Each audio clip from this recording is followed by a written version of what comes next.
On YouTube. Hello, YouTube. Hello, We are YouTube. live on YouTube.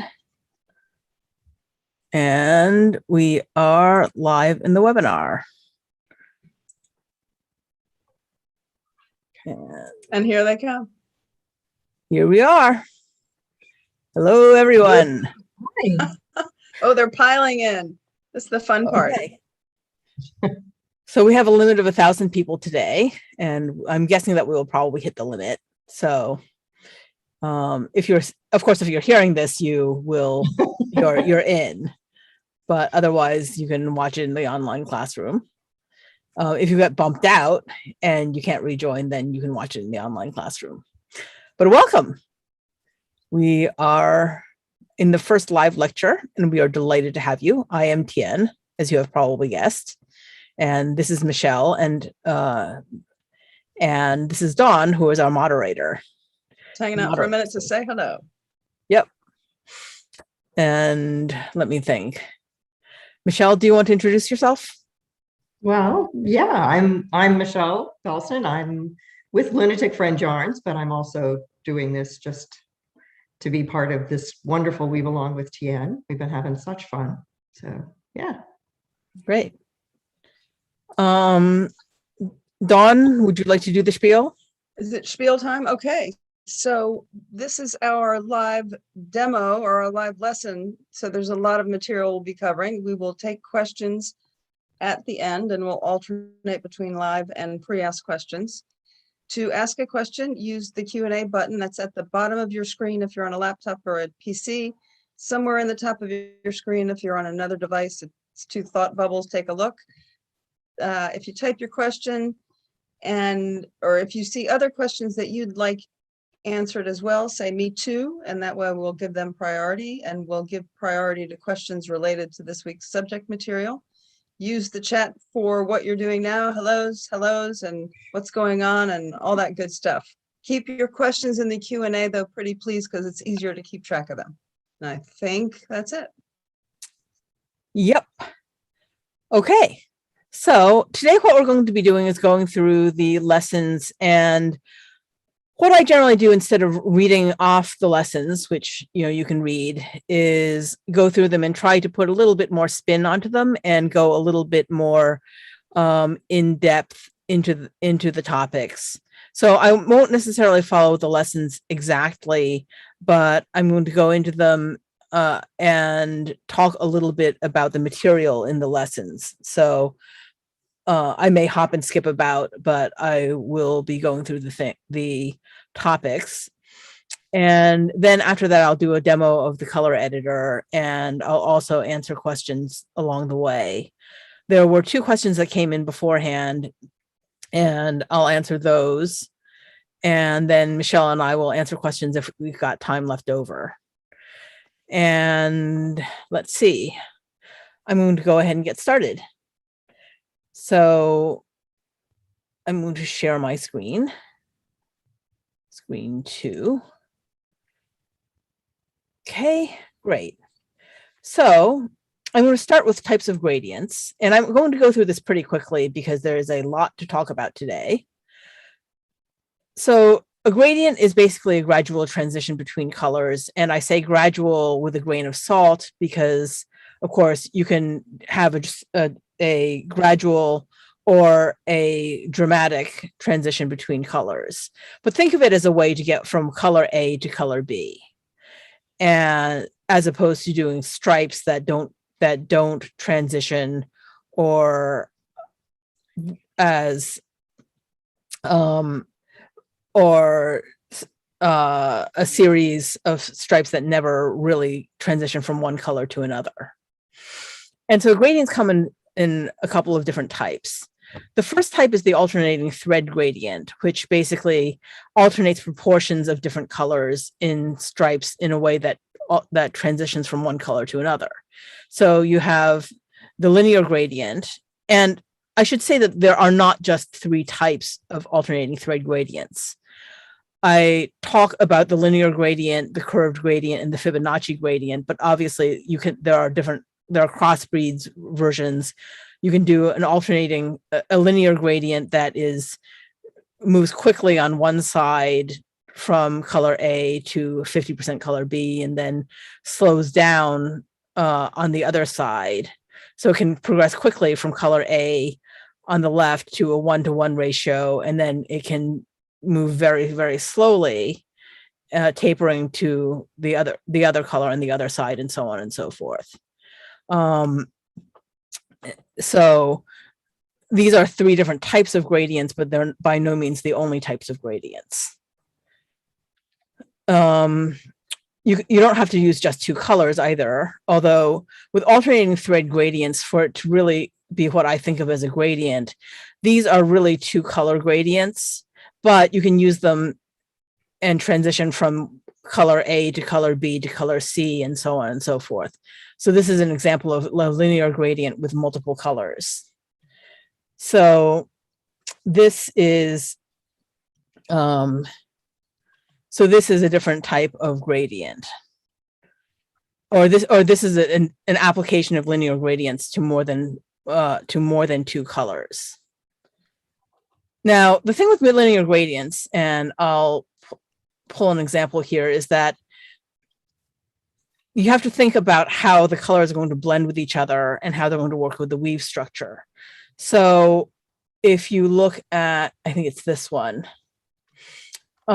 If you think about dramatic versus smooth gradients, in Discover gradients, we're using two thread gradients, and this produces a somewhat choppier gradient than you might otherwise get because you're using two threads at once.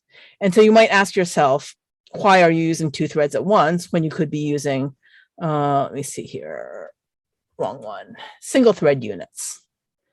Is it this one? Yes. If you use units of a single thread rather than units of two threads, you can see how the gradient becomes a little bit smoother because your threads are finer. And if you were to use colors that were a little closer to each other, so if I were to use that gray instead of the black, this would be a very subtle gradient indeed, as opposed to, let's see, this gradient, which, come on, is not quite, which is a little choppier. You can kind of, if I pull this aside, come on, let's shrink this down a little bit and make this a little smaller. Let's pull this down a little. So if I were to put this gradient next to this gradient, you can see that the gradient with fewer threads is a little finer grained and is a little bit more gradual than the one that is two threads wide at the same size. This is actually a little bit bigger. So let me shrink this one down just a little bit. So now the threads are the same size. And you can see that this is a much more subtle gradient than this one is because the threads are smaller. The only problem is that sometimes this creates problems with the weave structure. So if you were to look at this one and look at what it looks like in plain weave once you add a weft, you can see that this has sort of a railroad tie effect once you start weaving it with a weft that has a contrasting color. And so that's what happens when you do a single thread gradients in plain weave. And that's why we're using a two thread gradient in Discover gradients. So you have to think about how the gradient is going to interact with your weave structure. And so we talk more about that in Gorgeous Gradients, but that's one thing you want to keep in mind. So that's what I'm talking about here in the types of gradients section. Curved gradients are a variant of the alternating thread gradient that I tucked in because it's a very interesting way of approaching the alternating thread gradient. And again, the curved gradient gives a sense of three-dimensionality. And I'll talk more about that once we actually get to the designing curved gradients part. You can do them in multiple colors. This one is actually a very interesting piece because it's actually a multicolor curved gradient. It's got a linear gradient on the back. and it's a 3-1 twill. And so it's a 1-3 twill on the back side, of course. And so this is actually a double gradient that looks totally different on the other side, which is pretty fancy. In general, with curved gradients, if you want to use multiple colors, it works best if you have the darker colors off to the side, because that enhances the curvature.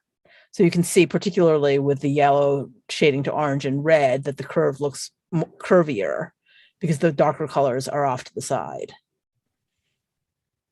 With Fibonacci gradients, these are alternating the colors in stripes. And so you get this idea of the sort of a visual crescendo going from the small side to the thicker stripe side. And you can argue about whether Fibonacci gradients qualify as gradients because the stripes get bigger. I would argue that as the stripes get smaller towards the side, this is actually a gradient. But depending on your definition, you can argue it either way. But they're also very popular. So you won't find me arguing dogmatically about one thing or another. I think that they qualify as gradients. If you don't agree, then I'm not going to argue with you. So then there's other kinds of gradients. The classic GAMP is the striped woven gradient. And the stripes are usually wider, and they're usually similar size. They don't have to be. And the gradient gets created through the use of similar colors. So the rainbow GAMP is the classic evenly striped gradient. And if you do it both ways, of course, you get the classic rainbow GAMP. And these are handy because they're relatively easy to wind. The alternating thread gradient can be kind of a beast to wind, although Michelle is going to give you some great tips for how to wind those without losing your mind.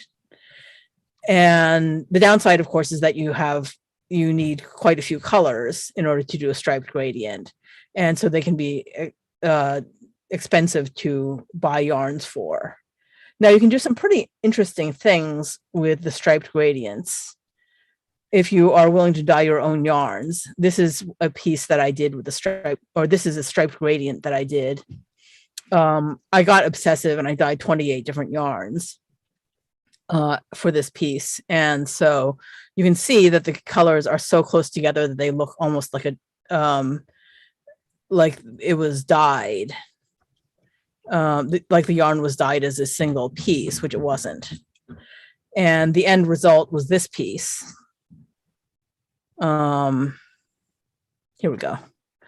And you can see that the gradient is very smooth, except in one small spot where I got the colors flipped right here, which I shouldn't have pointed out because you never would have seen it otherwise. But if you can see that if the striped gradient colors are close enough, then they're really not very visible. And if you take a striped gradient and put in an alternating thread gradient where the colors meet, then you can get a very, very smooth gradient. Okay. So let's see. Debbie wanted to see the backside of the double curved gradient. I don't have that ready off the top of my head. I'll come back to that. Bundled gradients use bundled threads. So let me show an example of that. So you have multiple finer threads. You use them, you bundle them together and thread them through a single heddle. And you start with a bundle of several threads of one color, and then you swap them out progressively. So this is good for if you are using multiple finer threads. It's handy if you're weaving on a rigid heddle, particularly where you have more fine threads put together.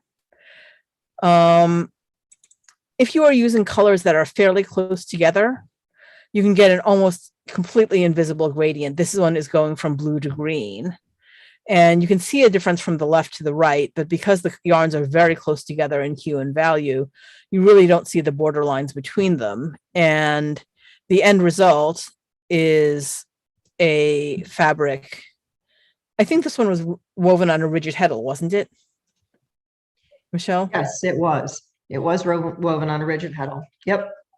And you can see that it has a beautiful color gradation from blue to green that is practically invisible in its transitions.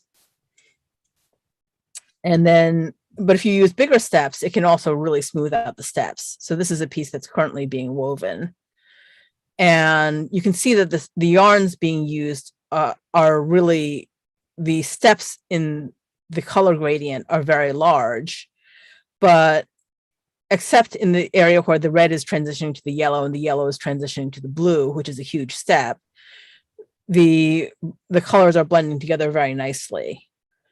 And the gradient is not really obvious, or the contrast between the yarns is not really obvious. So, okay. And then hand-dyed gradients are really handy, well, because they're really easy to use. It's not that hard to buy yarn that's been dyed in a gradient. It's not super expensive, it can be super expensive depending on what kind of yarn you're buying. But you can get sock yarns that have been dyed in a gradient, and you can get very smooth gradients because it's been dyed in that gradient.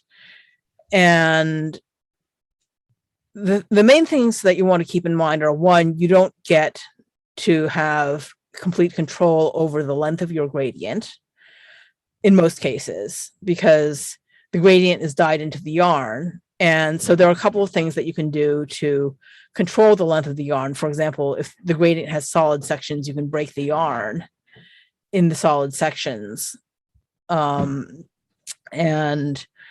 to shorten the length of the solid sections. And there's a couple of other things you can do to adjust the length of the gradient sections. But fundamentally, the gradient has been put in for you. And so there's a limited amount that you can do to shorten or lengthen the length of the segment. You can, if you are dyeing your own, also control it yourself, of course. And you can also do some pretty precise things if you are dyeing your own gradients. This is one of my pieces. I work with gradients a lot. And this piece has 10 different panels of fabric, and they're all dyed with very perfectly matching gradients in the weft. And I did that by using a knitted blank, which is basically a very long rectangle that's knitted and dyed, and then unraveled again to use, in this case, as weft. So there is a lot you can do with the gradient yarns.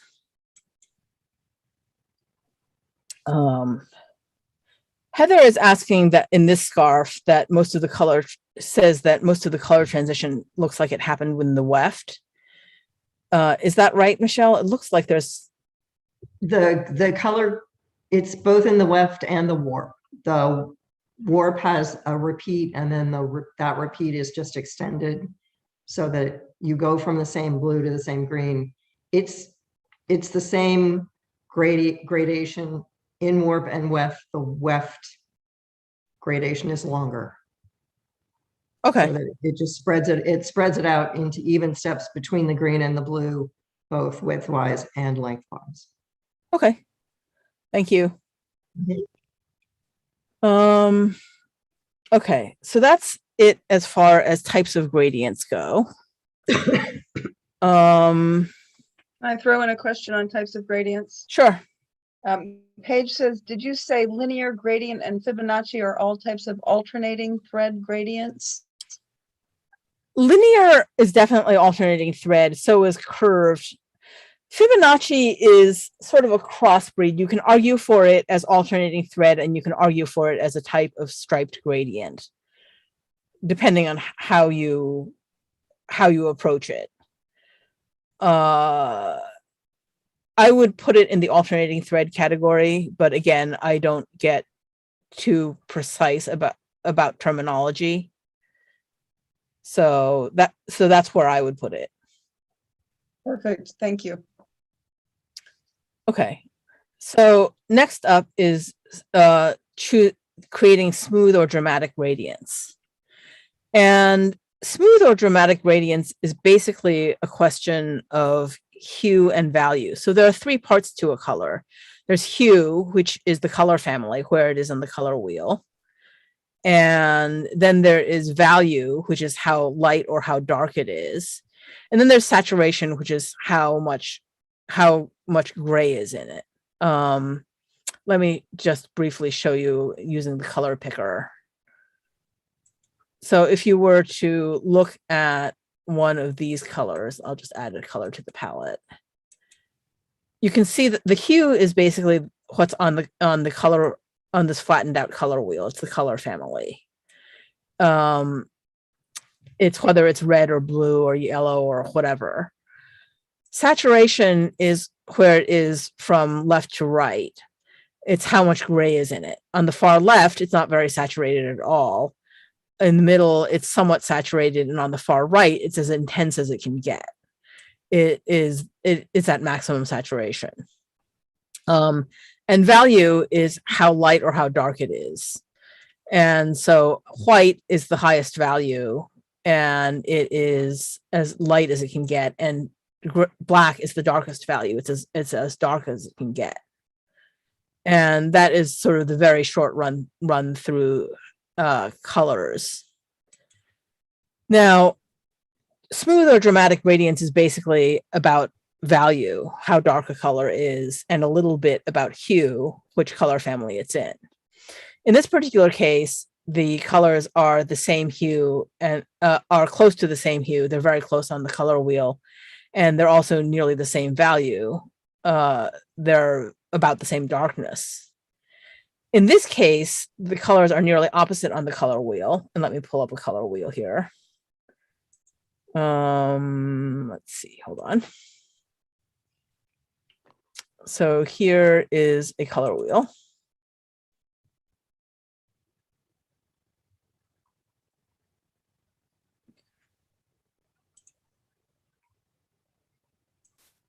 I'll just park this up here. Someone is probably going to ask, so I use the cyan, magenta, yellow color wheel rather than the red, yellow, blue color wheel, because the cyan, magenta, yellow color wheel is more accurate for color mixing. It has to do with the way that our eyes perceive color and the way that physical things mix. I'm not going to go deep into the color theory, but if you look up color wheels on Wikipedia, you can find all the gory details. But cyan, magenta, and yellow are the primary mixing colors for physical media, and that's why you find them in your printer. Okay, so anyway, so if you have strong contrast between two colors, you get a dramatic color gradient. And so here you have purple, which is here, and lime green, which is up here on the color wheel. So you have very strong hue contrast. And you also have a dark color next to a light color, and that also produces a strong contrast. And then finally, you have a dark weft, which tends to emphasize contrast between between two warp colors. And I'll get into that more in week 2. But for the moment, light weft colors tend to emphasize differences between warp colors, and dark weft colors tend to make for a more subtle gradient. Dark warp colors tend to make a more dramatic gradient. Sorry. So basically here we have, so value is more important than hue. And so here we've got two colors that are very different in value, but close together on the color wheel. And here we have two colors that are further apart on the color wheel, but closer in value. And the one up top produces a more dramatic color gradient. And that's basically what this is about. I was going to demonstrate that, but I think I had demonstrated that earlier, actually. So let me get here. Here we go. So basically, if you go from white to black, not this one. Hold on. Oh, here we are. And why is this? Oh, okay, I see. Hold on. Yeah, there we go.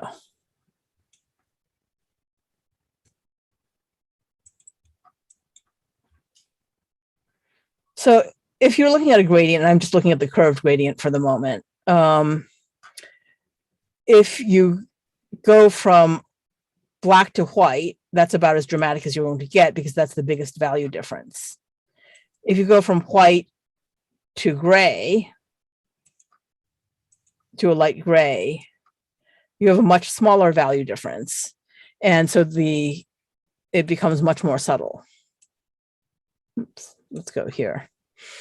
And if you were to go, actually, let's go here.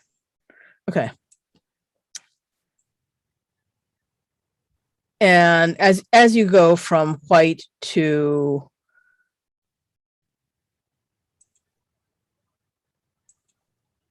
and let's make this a neutral gray here so it's not distracting.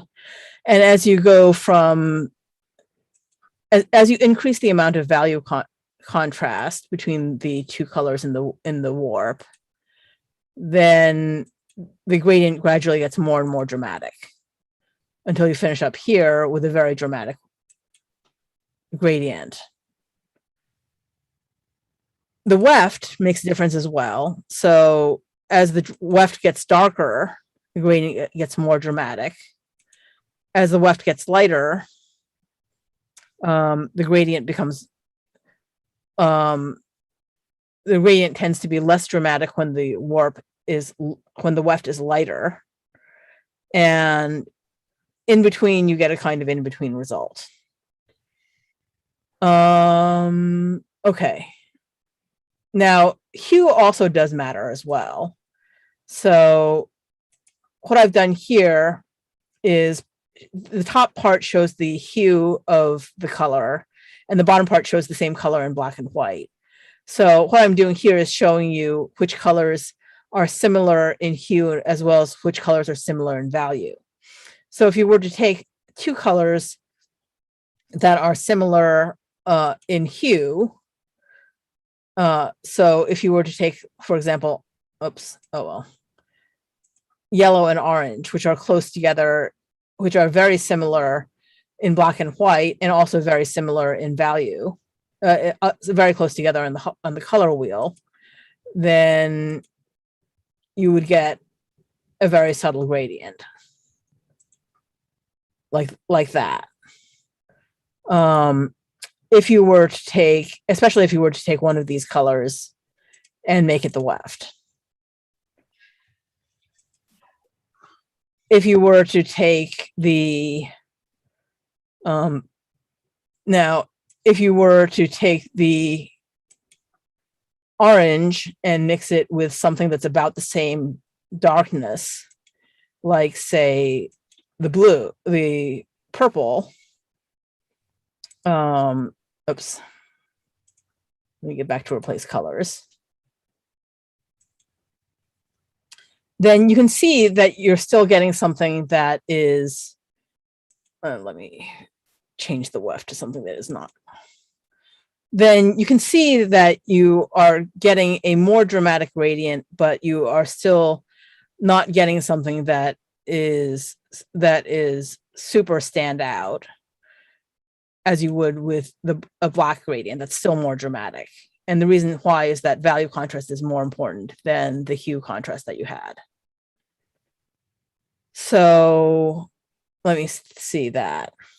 So that's basically it as far as dramatic versus smooth gradients goes.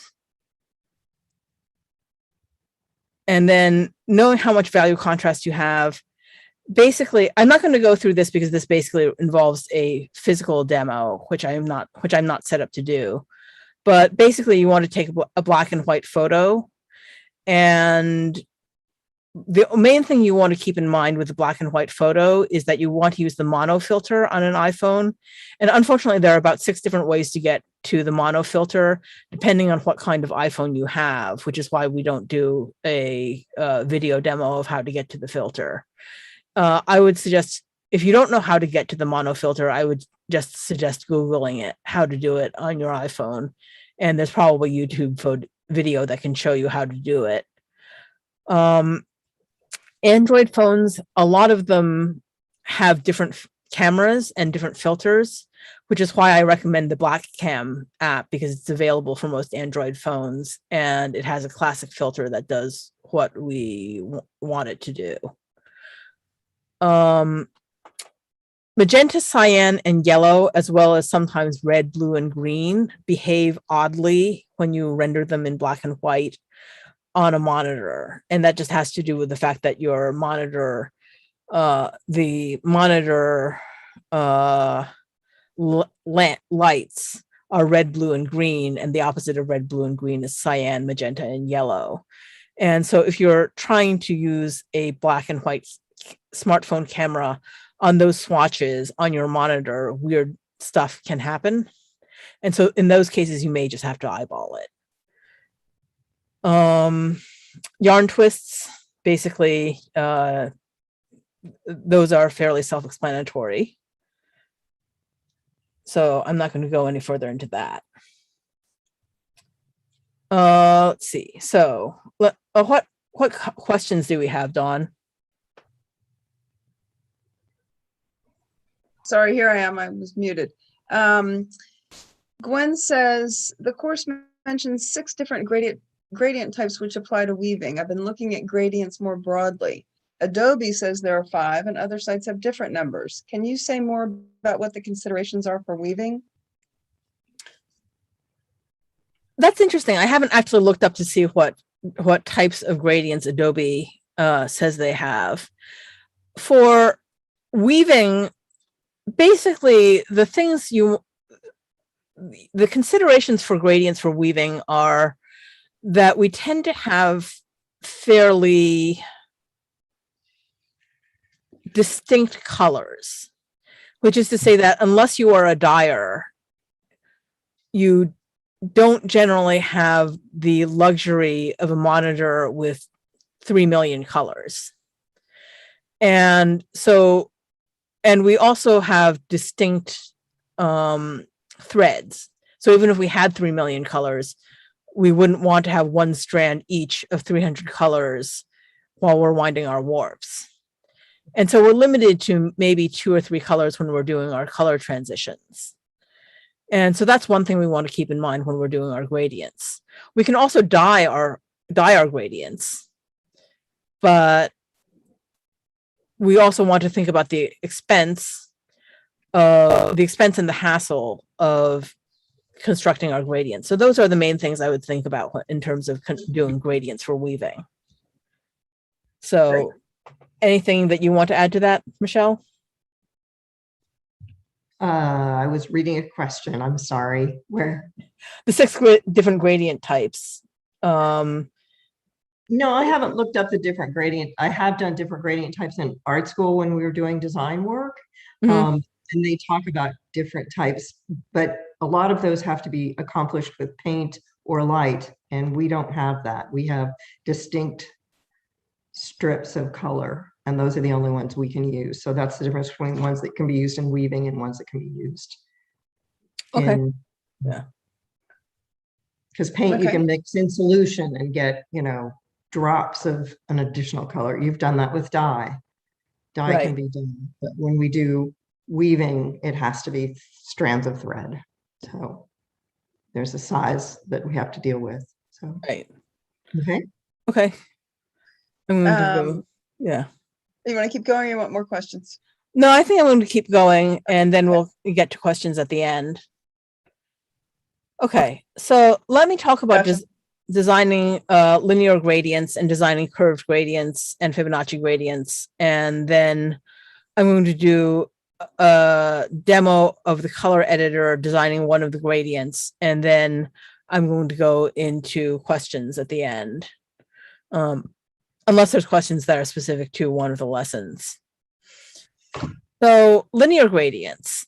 I talked a bit about them in the dramatic versus smooth sections, but basically linear gradients are exactly what they sound like. They're a blend that goes from the first color to the second color in linear proportion. So you can think of them as stripes of each section. Let me see if you take this one and blow it up. So these are threads of sections of 2 units of, actually, do I have a, no, I had one. Let me see if I got it in. Sorry, I thought I had this one queued up.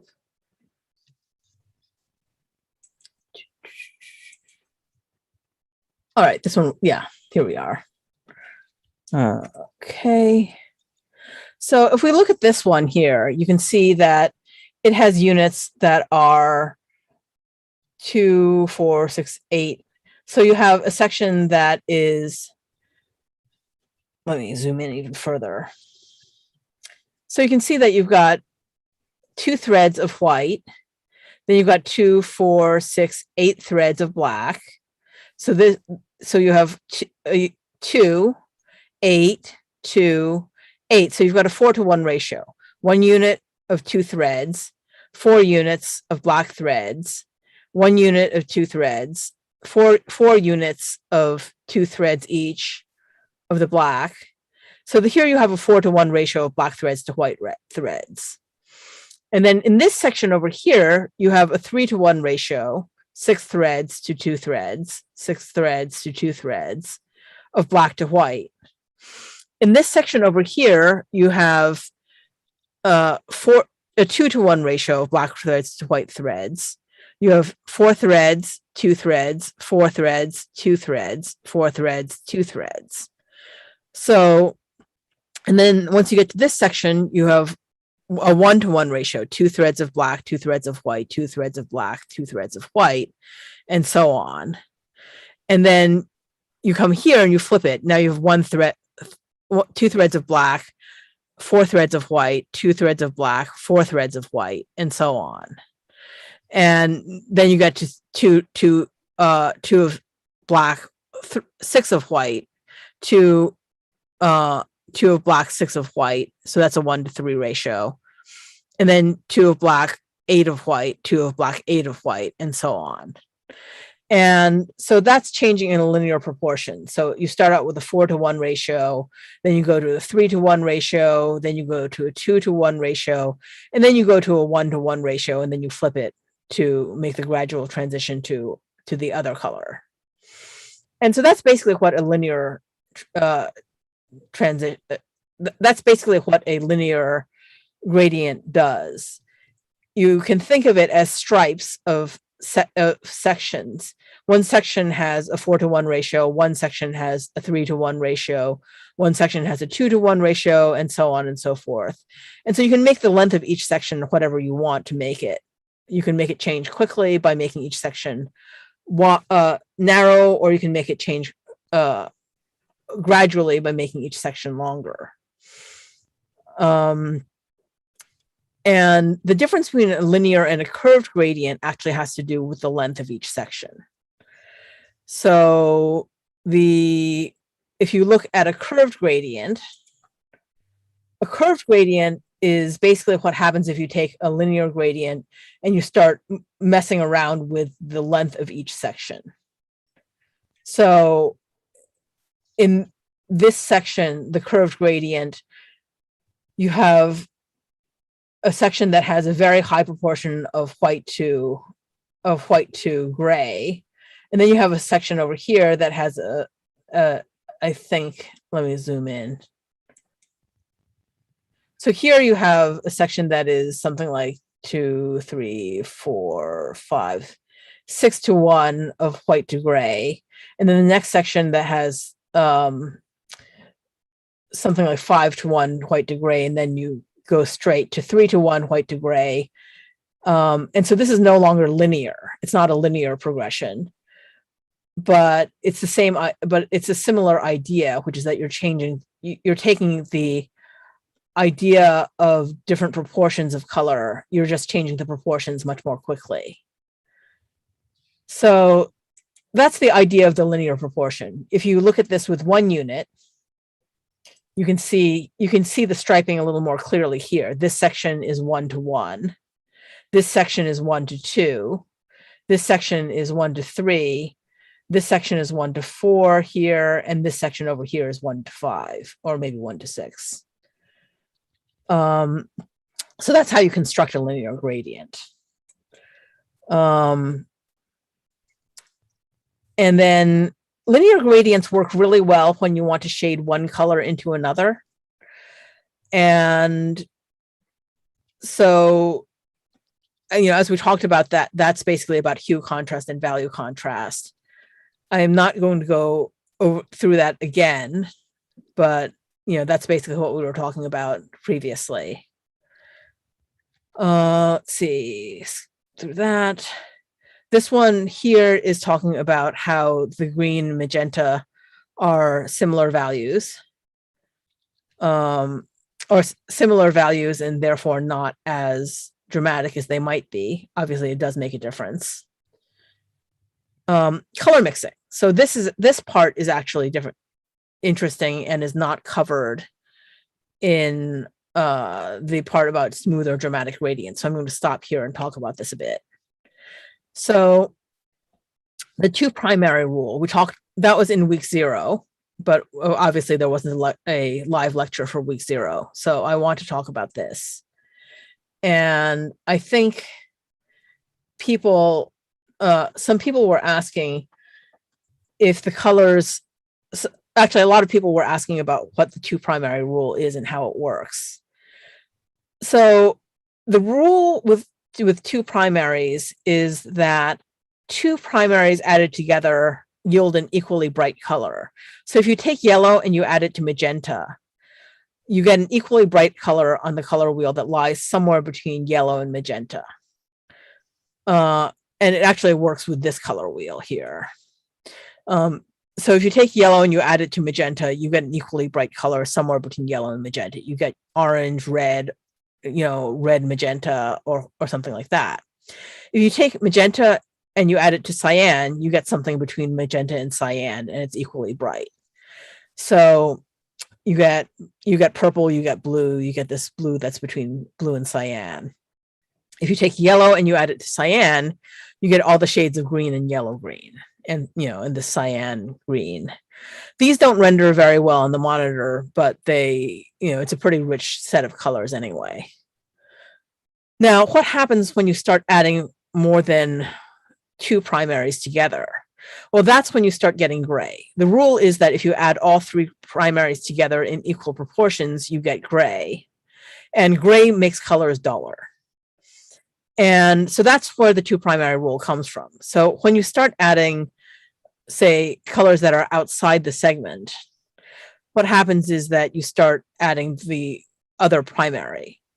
So basically, when you add magenta red to something like blue, what you're doing is you're taking cyan and magenta about evenly mixed, and then you're adding a little bit of yellow. This magenta red is a mix of magenta and yellow. And so you're taking a little bit of yellow, a lot of magenta, and then adding this magenta and cyan blue to it. And so basically you're taking a little bit of gray, a lot of magenta, some cyan, and some yellow added to it. And you wind up with a little bit of gray and a whole bunch of magenta and some blue. So you wind up with kind of a purplish, but a duller purple. So that's basically why the 2 primary rule works the way it does. Now, what it boils down to as far as color mixing is concerned is that if you take colors that are in the same primary segment, from yellow to cyan, from yellow to magenta, or from magenta to cyan, and they're brilliant colors, you'll get equally brilliant colors when you mix them. If you start blending colors that are outside of the same two primary segment, then you'll start getting duller colors. And how much duller depends on how far apart the colors are on the color wheel. So if you're blending two colors that are close together on the color wheel, then usually the end result is not that much duller, unless so with a few caveats. If you're going across magenta, it's not a big deal. If you're going across cyan, like if you're blending blue and green, it's not a big deal. If you are mixing lime green with orange, it is a big deal, and you'll wind up with pea soup green, or as a friend of mine likes to put it, baby poo green. Because yellow dulls very quickly, and it dulls into sort of an olive green. So generally speaking, the rule is if you want the colors to stay bright, and it may not matter to you whether the color stays bright or not. If the color stays bright, if you don't care if the colors stay bright, chuck this whole thing out the window. I hear a lot of people saying I have to follow the two primary rule, and that's just not the case. If you want the colors to stay bright, then follow this two primary rule. If you don't care if the colors stay bright, then just completely ignore the whole thing. So then people ask, so basically, if you look at this example here, warp A and warp B are both yellow and green, and those both fall in this section. The weft is cyan, which falls in this section, and they fall into the same segment. Let me pull up the two primary rule color wheel. Here we go.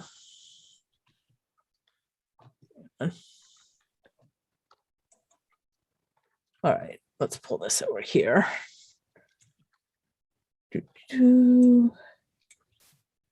And pull this down. Okay. But if you take this one here, you have purple, which is down here, and green, which is up here, and these are two different segments. And then you're crossing them with this orange, which is in a third segment entirely. And so what happens is that where the warp is purple, which is these sections here, it's crossing with the orange weft, and you're getting this sort of dull magenta color. And this is not as bright as either of the two original colors. It's a beautiful color, but it's not quite as bright as either of the two. And where the warp is green and the weft is orange, you're winding up with this sort of duller olivey color. And so it's not nearly as bright as the original yarns. Now, is this an ugly piece? It is not. It's duller in color.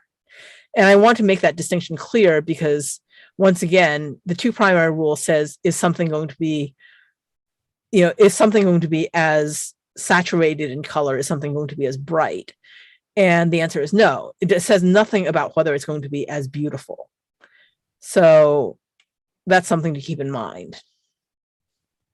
So that was that as far as designing linear goes. I see some people had questions about designing linear gradients. Flora asks, does the proportion have to be consistent? So for a linear gradient, if you want it actually to be linear, then you need to go from 4 to 3 to 2 to 1. There is no reason that a gradient has to be linear. You'll get the most even transition of color if you go from 4 to 3 to 2 to 1. You can start at 3, you can start at 2, and where you start really depends on where you feel like starting, and I would experiment with it. My experience has been that if you start at 5 and your colors are way far apart, the color that is 5, basically when you have the fifth threat, that one part in 5, it's going to look sort of lonely and look like a mistake. Whereas if you start at one part in 4, it looks more intentional than if you start at 1 part in 5. So I would experiment with it and play with it in the color editor before you start actually winding a warp, certainly. Jan says in the linear transition, the repeat 3 to 1, 3 to 1, 2 to 1, 2 to 1 is 2 repeats of each proportion. What would happen if you used 1 or 3 repeats? Basically, if you use 1 repeat, then basically it just increases or decreases the length of the transition. The transition goes faster, but it also feels a little more abrupt if you use just 1 repeat, and the transition goes slower, but feels, it can actually feel a little choppier if you use a longer repeat. I can show you actually. Let me see. Do I have it here?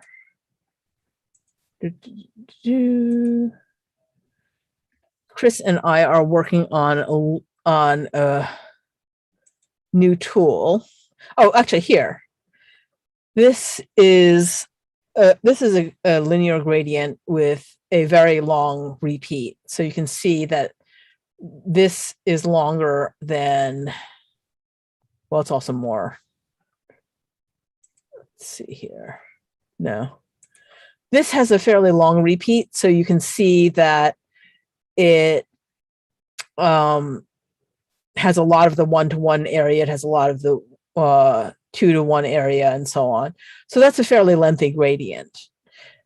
As the gradient sections get shorter and shorter, then it feels more and more abrupt. And I'm just going to demo the tool that Chris and I are developing. It's not ready for release yet, but let's see here.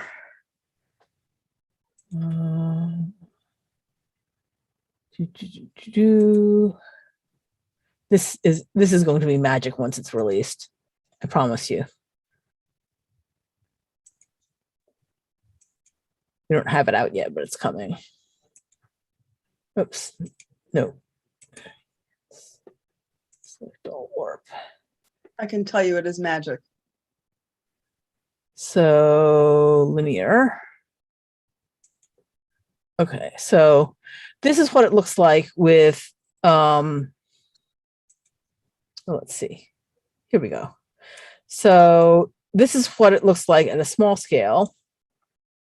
This is what it looks like when it is changing relatively quickly. And this is what it looks like when it is changing quicker in the middle. So you can get a sense for how it changes when it changes faster and slower. So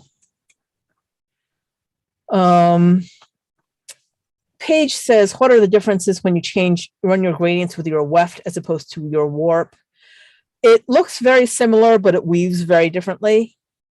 When you run your gradients as the weft, then basically instead of having to instead of having to wind the changes in your warp, you are having to weave them. So instead of, it basically winds up being a lot more of a pain in the butt to weave.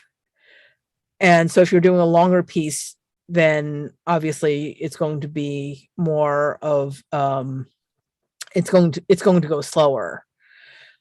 One thing you want to keep in mind is that your lines and your color transitions will go sideways rather than up and down. And so the eye will tend to move right to left rather than top to bottom. This is an issue with painted warps as well, because it essentially creates sideways stripes across your warp. And if you want the eye to move up and down, then you'll have to think about your creating vertical stripes in your color, in your draft to keep the eye moving. Michelle, did you have other thoughts about that? The differences when you run your gradient with weft as opposed to warp? Yeah, you have a lot more flexibility when you run your gradient with your weft. You can see how you feel like it looks. It does give you all the problems of what to do with all those ends, and that's something that is a whole topic unto itself. You have a lot of flexibility when it's in your weft, but you also have that horizontal line issue. So All right, Tian, you caused a lot of drooling when you showed that tool. When do you think it will be released? In a couple weeks, we will probably have it by week 3, but we aren't entirely sure. So hang on, it's coming. Thank you. Okay, so Sharon asks, curved gradients are where the ratios change irregularly, correct? Well, sort of. Curved gradients, so you can change the ratios irregularly. You can also, without it being a curved gradient. A curved gradient is where you are changing the, if you look at a cylinder, and I had an image of a cylinder in the class. So let's look at that cylinder for a moment. So this is actually not quite the photo of a cylinder that I wanted, but I couldn't find one that was exactly right. But if you look at a cylinder with the light shining directly from in front, if you imagine that you have a headlamp on, then the colors shade off in this direction and shade off in this direction. And as you go to the right and the left, the colors shade, you notice that the colors don't shade off gradually in a linear way. It starts off light and stays light pretty well up to here, and then all of a sudden it gets dark. And that's kind of how curvature works. You don't get a gradual drop off in light. It stays light, and then all of a sudden it drops off at the edges, because that's how shading works with curvature. And so the thing about the way that curved gradients work is that you start off with that broad, shallow curve, and that those broad proportions of color A in the front, in the center, and then you drop off rapidly to a darker color B on the sides to give the sensation of that curve dropping off and things getting much darker quickly at the edges. So it's the same thing here. You see how it's getting much darker very quickly over at the right edge. And over here, you can see that it's getting much darker very quickly over at the right edge. And so that's kind of what the curved gradient does. You could do other kinds of curves, or you could try doing other kinds of curves. I haven't really, because it would be complicated. But the basic idea of a curved gradient is that you are going from color A to color B in a way that suggests a curve. So it's not just irregular, it's irregular in a very specific way that suggests three-dimensionality. Let's see, what else? Junette says, we received 4 colors in our kits. How do we apply the 2-color rule? If you received a kit, the kit already follows the two primary rule, so you don't have to worry about it. Oh, people asked about how do you apply the 2 primary rule when you don't have super bright colors. So this color wheel that is in the lesson contains colors that are not super bright. It does not contain every color in the universe, but it contains enough to give you something to get started with. So each spoke of the wheel contains colors that are the pure color. The pure color is basically in the center section of the wheel, and then the color mixed with white and black it forms the spoke. So if you're wondering where brown is orange mixed with either gray or black, and peach is orange mixed with white. Beige is orange mixed with gray, light gray. Olive green is yellow mixed with black. or a mid gray. And in general, you can figure out what each color is by looking either in the inside or the outside of the spoke. Black and white and gray are special cases, and they are neutral colors. They don't have a hue. They're not, you can think of them as being in the very center of the color wheel, and they are neutral colors, and they will tend to dull down any color, but not as quickly as the opposite color. Okay, so let me see, what else did I have to say about with curved gradients, you can do subtle gradients with curved gradients, but really if you want the three-dimensional look, you want to use a dramatic gradient because that's what gives you a three-dimensional look. And using a lighter color will generally work for the center color will generally do better than using a darker color for the center color. This doesn't look quite right. And the reason is that the light and shadow effect isn't working the way that your eye expects it to. The eye expects the shadow to be the sides to be darker than the center. So this is giving my eye what the feeling of looking at a film strip negative. Whereas if I were to do it the other way around, this isn't a very deep curve, but at least the eye feels like it's looking at the right thing. And now this looks like a curve again. So now there's no law that says that you have to do the three-dimensional thing, but if you do, it's generally better with the lighter color in the middle. Okay.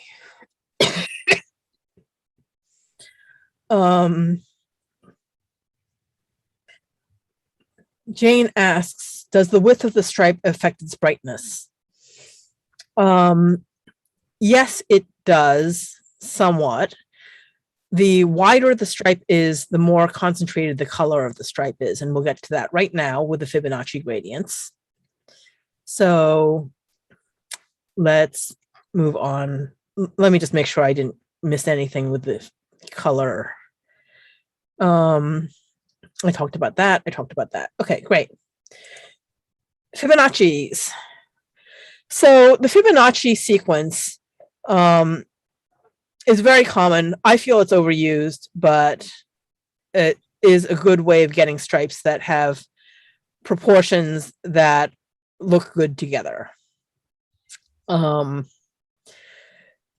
generate the Fibonacci sequence by adding any two numbers in the sequence will generate the next one. So if you take the first two numbers, which are 1 and 1, and you add them together, you get 2. If you take 1 and 2 and add them together, you get 3, which is the next number in the sequence. And then if you take 2 and 3 and add them together, you get 5, and so on.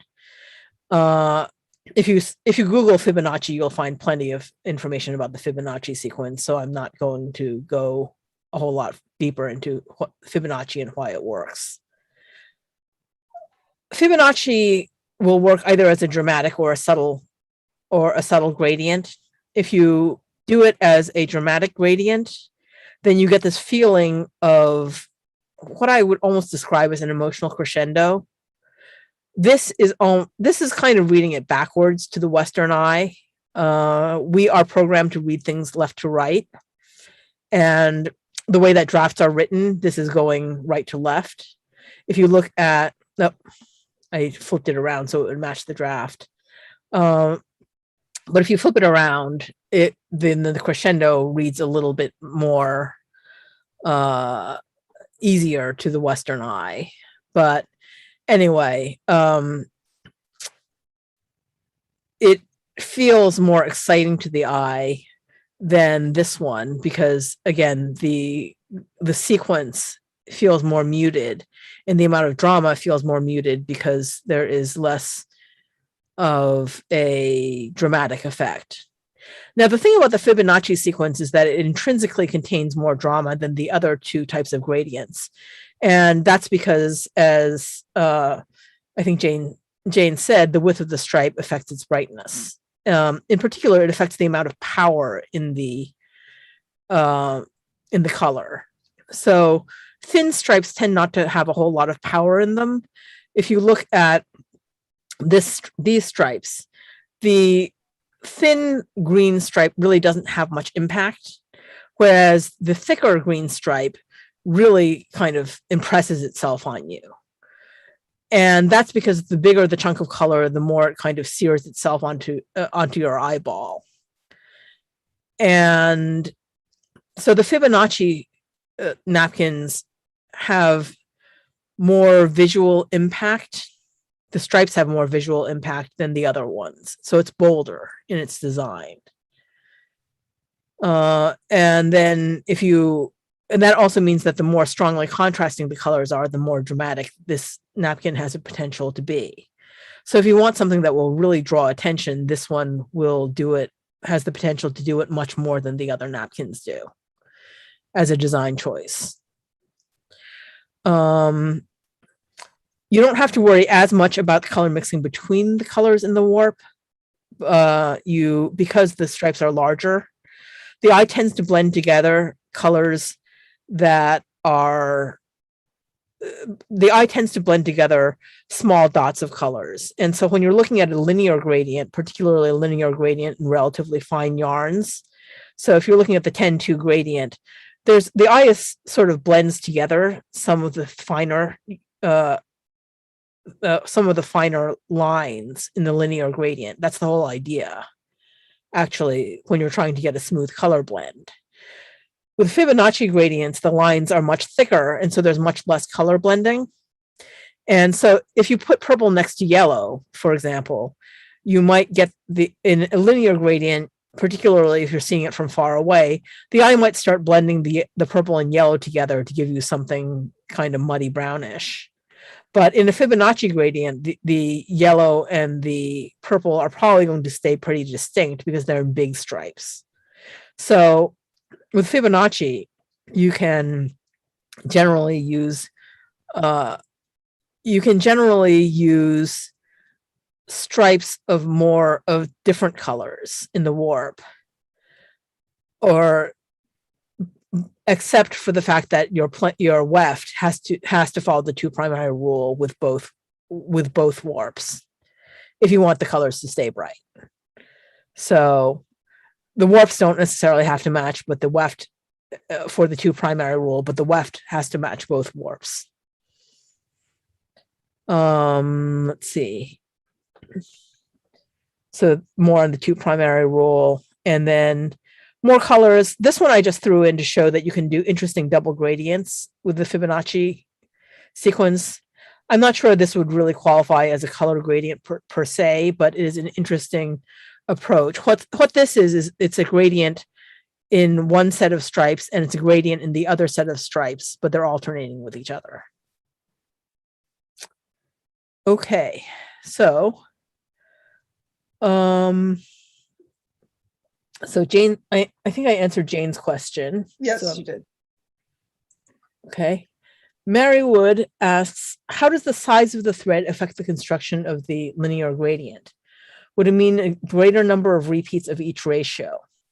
So the size of the thread affects the set, and the set means and a denser set means that you have a larger number of threads to work with.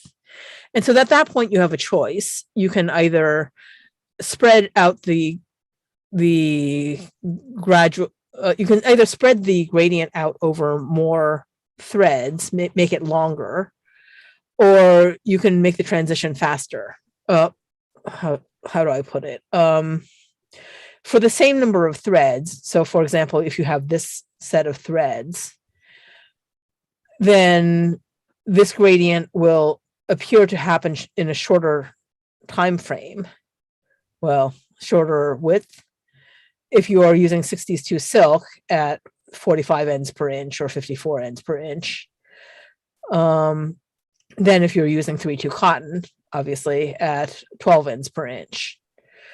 This gives you the option of using a gradient that has a larger number of threads per, that has a larger rate, that starts at a larger ratio, say 6:1, or as opposed to 3:1. This also gives you the option of maybe using bundled threads if you want and doing it that way. So you have a lot more options with finer threads. Okay. What other questions? All right, let's see. Do colors stay bright if you have the segments starting at a different position, e.g. red to green, green to violet, and violet to red? Asked Dunja Roberts. No, they do not. You have to have the segments starting at the three primaries. Great. Let's see, there's a lot of questions about how do folks know which color in the kits are A, B, C, and D? A, B, C, and D are A, B, C, and D have to do with your weft choice, with your warp choices, correct, Michelle? Yes, A and B are the two colors that you choose to be in your warp. So you get to look at your 4 colors and say, in my Moroccan sunrise, I want the brown, I want to do curved, and I want the darker brown to be on the outside and the gold on the inside. So that becomes your A and B. Those are choices that you get to make depending on which gradient you want to do and how you want that gradient to appear. And I think you've covered how those colors are going to react, and put them in the color editor and see which ones you like, which ones you'd rather have in the warp. The other 2 colors will be used in the weft, and we'll be talking about all of that next week. But choosing which colors to put in your warp, those are going to be your A and Bs. So On a similar note, Leanne says the Adriatic kit has greens and blues. Doesn't this violate the 2 color rule? And I think she means 2 primary rule. Right. no, it No. really only crosses that one cyan. It doesn't cross 2 primaries. Does it? So the green and blue are close. So cyan to yellow. You want to show the kit? Flip it around so that we can see the cones. So you do have a blue and you do have a green in there, but the thing is that blue to green is close enough. Remember what I said about the 2 primary rule, and crossing over from blue to green is not a huge deal. So yes, they are in 2. The blue and green are in 2 different segments, but because they're just hopping over one, it's not a big deal. Great, thank you. Let's see, here's a color question. I have a ton of gris fonts in my stash. How can I best use it with gradients? Is there any warp color and weft that will pop? So that's dark gray, I guess, if you don't speak French.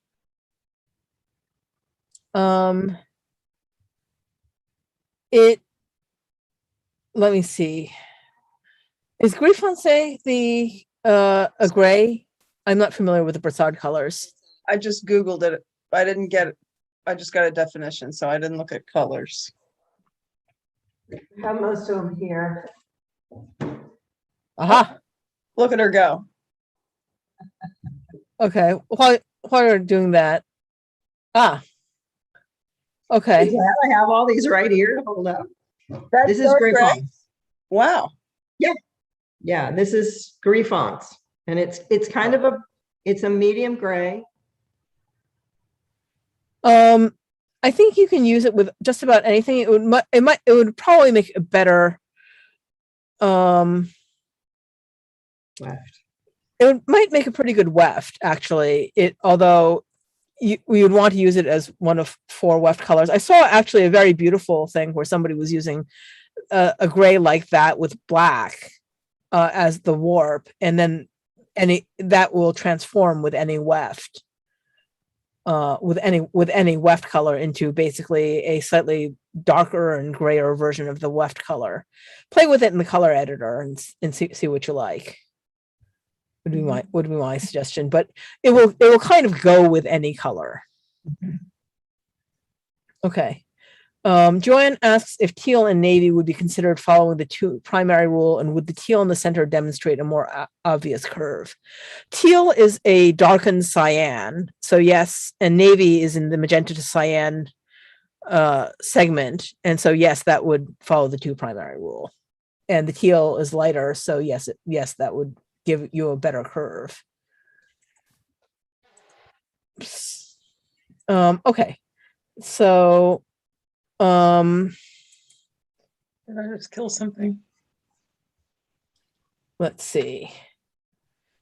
Okay, a few people are asking questions about the Fibonacci sequence, and then I'll answer that. And then I'm going to move on, and I'm going to demo an exercise for the color editor, I think. So what are the colors used for warp and weft in the Fibonacci examples? So the fuchsia and green. Okay, so in the Fibonacci examples that I'm showing here, like the fuchsia and green, so I'm not sure which examples you're asking about. This one, yeah, I'm not sure which examples.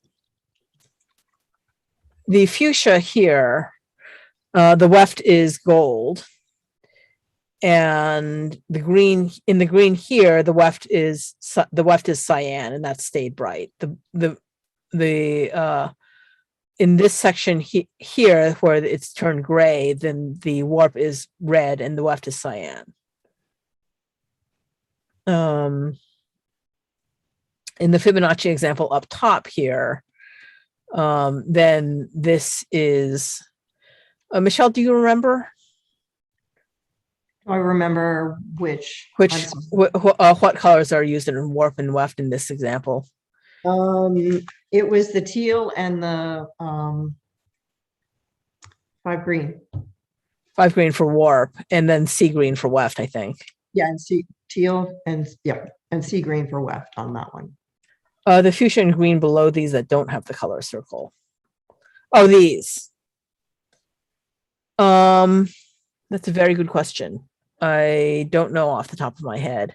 I think for these I used a neutral gray. Yeah, I did. So with these colors, I am pretty sure, I'm 99% sure that the color I used was neutral gray. And so it grays out the color a little bit, but and it tones them down a little bit without necessarily making them really, without necessarily keeping, shifting the hue. So that's why I chose gray. Okay, what else? Will white, grays, and blacks work? Yes, you showed that. Yes, they right? will. They will. Tess is asking if you can reflect the Fibonacci sequence into parts, like 1, 1, 2, 3, 5, then reflecting it back to 8, 8, 5, 2, 3, 1. Yes, you absolutely can. Let's see. And we use 3 colors in the warp, Karen asks. You can do anything you like. And we are only doing 2 colors in the warp for this because it is these, we can only do so many options.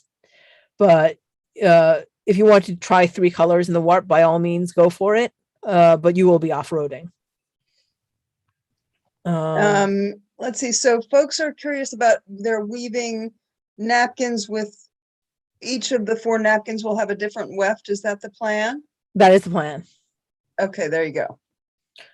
Okay, I'm going to do a quick demo of the color editor using the 10:2 linear gradient.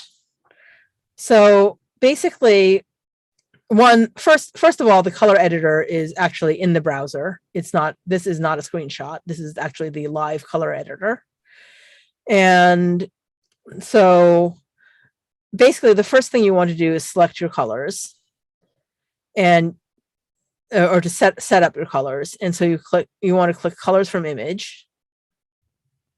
And Dawn has already done an excellent video that covers how to select colors from your yarn. So I'm just going to show you what to do with the image that you hopefully saved. And Tian saved a few million more colors than you might have saved in your image. Don't be intimidated by that double row. Yeah, actually, this isn't an example of the image that you might have saved. This is, but it looks kind of like it. This is more like the image that you might have saved. Yes. But if you saved an image like this basically all you have to do is click on those little dots, and presto, you've got your palette back. I did this because I wanted a bazillion colors. And then from there, pretty much all you have to do is click replace colors. And then it says click on a warp or weft thread color to change all colors of that color to the selected colors. And click resize. And click on one of the threads in the boxes. And it just magically changes all the colors to that particular color. And when you're done, just click done replacing colors. Now, if you should happen to click on a color and nothing happens, or more accurately, only one and only one thread changes, that's because you haven't clicked replace colors yet. So if you click replace colors, then that will change everything. And the other thing to keep in mind is that you may have to scroll down to using both scroll bars in order to get to your weft if you have enlarged things too much. And you can also replace colors in your weft like that. What else? And there you go. That's really all there is. You can also download. If you want to download the draft WIF, now we explained how to download the draft WIF, but we didn't explain why you might want to download the draft WIF. And the reason you might want to download it is that if you, for example, have played around with a whole bunch of stuff, let's suppose you played with this and did that, and then you want to get back to what you originally did, you can click upload WIF and you go to your downloads and pattern 48. And there you go. You have it back again. The WIF will be in your downloads folder. Usually it's wherever your browser saves files. And that may be different depending on your system. By default, on most computers and laptops, it will be in your downloads folder, but we can't guarantee it will be there because that's, it depends on where your browser stashes things. Okay, so that is it for those. Let me quickly look through the Could question. you talk about weaving software real quick? Oh, right. Yes. So you do not need weaving software besides the color editor for this particular class. I know some people will take things into their into Fiberworks and play with things there, or other weaving software and play with drafts there. You absolutely positively do not have to do that for this class. We my experience has been that I have Fiberworks and I have WeavePoint and I have a whole bunch of other weaving software. My experience in general has been that it is quicker and easier to edit colors in the color editor than it is to edit it in any other weaving software. Now, having said that, if you want to edit the draft, if you want to add threads to it or whatever, then you'll have to use Fiberworks because the color editor doesn't edit the threading, the tie-up, or the treadling. Now, if you have edited in Fiberworks the threading, the tie-up, or the treadling, then you won't be able to upload it back into the color editor in the class, because our agreement with Chris, who has very generously let us use it, is that the color editor can only be used with the drafts that we provide in the class. So if you have modified it in Fiberworks, etc., or other weaving software, then you'll have to trundle off to handweaving.net and get a subscription, which you get a discount with the class, and upload it there and play with the color editor there. Okay. A quick note, Firefox users seem to be having trouble saving their files, downloading files. If you switch to Safari, people are finding that that works much better. I will talk to Chris about the saving in Firefox. Is it on iPad or is it iPads. iPads? I will Yep. talk to Chris about that. Okay, but if you want to do it now, do it in Safari. Right.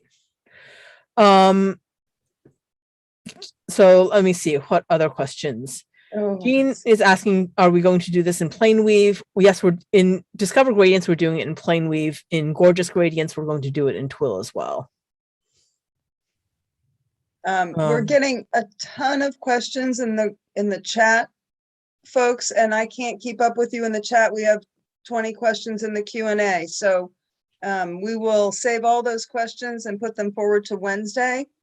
But please try and ask your questions in the questions and answers, or I'm not going to find them. Let me see. Sharon asks if the discount applies if you already have a subscription. No, it's just for people who are new subscribers.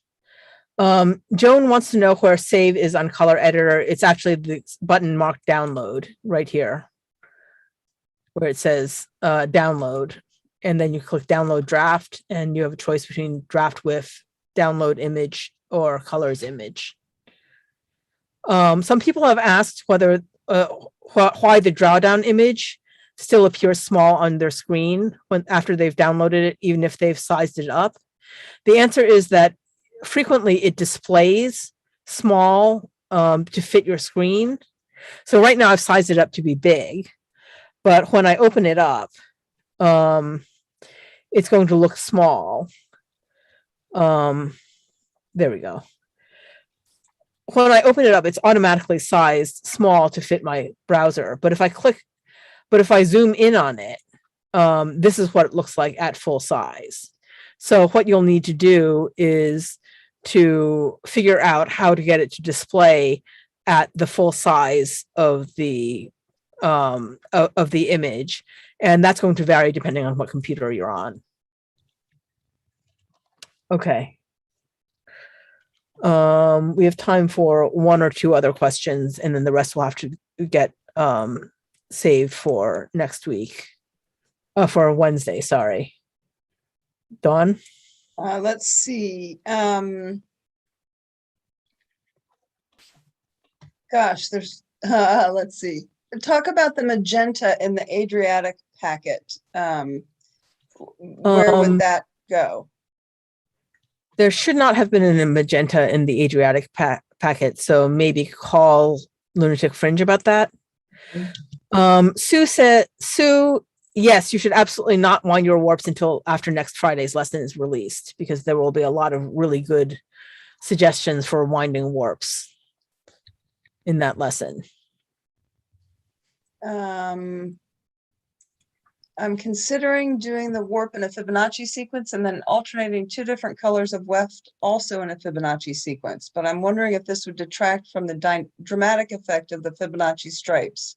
It would then be something like a plaid. It would actually work pretty well. I have one. Let me see if I can find it. Michelle, do you want to answer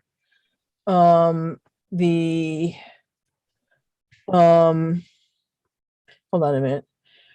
Do you want to answer a couple of the questions near the bottom? There are a couple of questions about set and so on. I would be happy to if I can see them. Here's one. Margaret says, please suggest an appropriate set if we decide to use 5/2 pearl cotton. Usual set for 5/2 is about 20 ends per inch. That would be my suggestion for 5/2, maybe 18 if you like things a bit softer. But for napkins, probably 20.